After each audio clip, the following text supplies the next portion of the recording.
The wind howled through the pine trees of the Montana wilderness, carrying with it the raw scent of snow and smoke. And in that lonely stretch of land where mountains rose like ancient guardians against the sky, a story began that no one in the towns below ever thought would be told.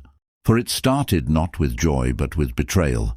Eliza, a fragile girl of 19, had been cast away by the very people who should have protected her own kin. They said she was useless, too frail for farm work, too quiet for society, and with no suitor willing to pay a decent price.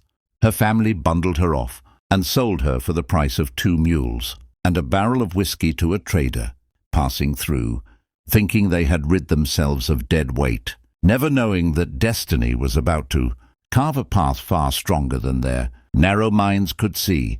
For when that trader carried her up the ridge to barter her again in the logging camps, fate intervened in the form of a man known only as Caleb Rawlins, the mountain man who lived in seclusion, high above the valley where no one dared trespass. A man with a beard like black thunder and eyes the color of river stone. A man whispered about in town as dangerous, half wild, a recluse who had turned his back on civilization after losing his family to fever years ago. Caleb had come down that day to trade pelts for salt and rifle powder, and when his gaze fell on Eliza, shivering in her threadbare dress, wrists bound with coarse rope, something deep inside him stirred, something he thought long dead, for he saw not a useless girl, but a spirit too crushed to rise. And in that moment, his voice thundered across the camp as he told the trader he'd take her, not as property, but as his woman, his partner, his wife, if she'd have him. And though the trader laughed, Caleb's hand rested heavy on the butt of his rifle until no more laughter came. And just like that, Eliza's chains were cut, and she was lifted onto the back of his sturdy bay horse, carried higher and higher into the vast silence of the mountains, where the world seemed too big for pain to survive. The journey was brutal, with snow biting her cheeks and fear gnawing her stomach.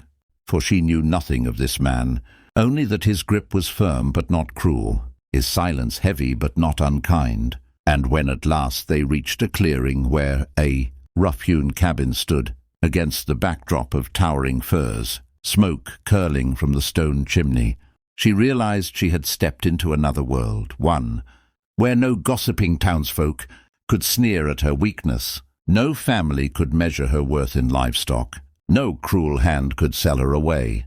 Caleb lifted her down gently and spoke little, only pointing to the door and telling her, "This is home now." And though his words were gruff, his eyes held something steady, something she longed to trust. Those first nights were hard. Eliza curling by the fire with fear and uncertainty. Caleb working late outside to chop wood, mend traps, feed the livestock, never asking her for more than she could give. And slowly she began to notice the details, how he left an extra quilt folded near her chair without saying a word, how he brought her wildflowers pressed between pages of an old Bible though he hadn't opened it in years, how he built a small wooden shelf by the window just so she'd have a place to set the trinkets she carried in a small pouch around her neck, the only possessions left from a life abandoned. And as the snow thickened and winter locked the valley in its frozen fist, the two of them grew bound not by force but by survival, by shared meals of venison stew, by quiet evenings listening to the wind's mournful cry, by laughter that startled them both when Caleb slipped on the ice and Eliza, timid as she was, laughed so hard she cried, surprising herself, surprising him, and somewhere in that laughter a wall broke. For Caleb smiled, an unpracticed, crooked thing that melted her fear more than the fire ever could. He began to call her wife, not as a demand, but as a promise, speaking it like a vow each morning as he left the cabin. And though she blushed, though she whispered only his name in return, she began to feel what no one in her life had given her before: worth, belonging, love that asked for nothing in return. And by the time the spring thaw came and green buds pushed through the earth, Eliza no longer saw herself as the useless girl cast away, but as the woman of the mountain, the keeper of the hearth, the heart Caleb thought he had buried with his past. Yet even as happiness grew in that hidden cabin, shadows lingered on the horizon. For men down in the valley whispered that the trader had been cheated, that Caleb had taken what was not his.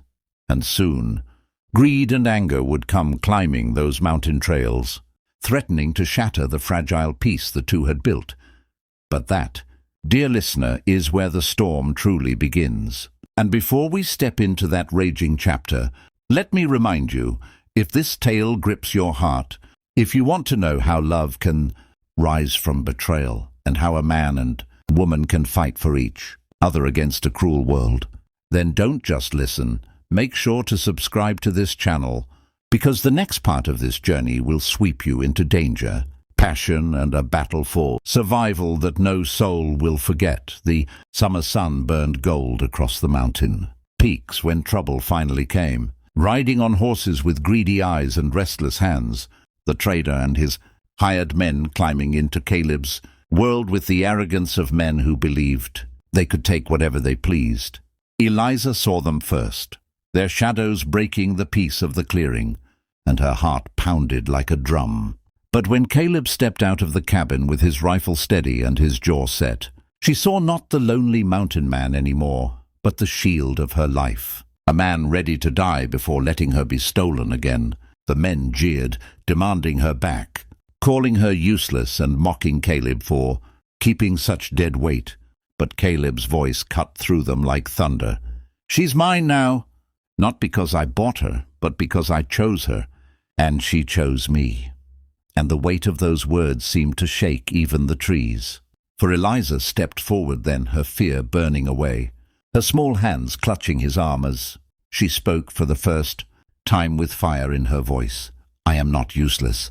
I am his wife." The men laughed, but the echo of her courage and Caleb's rifle barrel ended the debate. A single shot cracked the air, scattering birds into the sky, and the trader fell back, his pride broken more than his body. For he saw then that this girl he had sold was no longer his to name, no longer his to own. She was reborn in the wilderness, tempered by love, and she stood unshaken beside the man who had built her a cabin, a home, a life. They left that day muttering curses, but never returned, for something in Caleb's eyes promised death to any who dared. And when silence returned to the mountain, Eliza leaned against him, tears slipping down her face, not of fear but of relief, and Caleb, rough as stone yet gentle as the river, whispered, "You are my wife, always."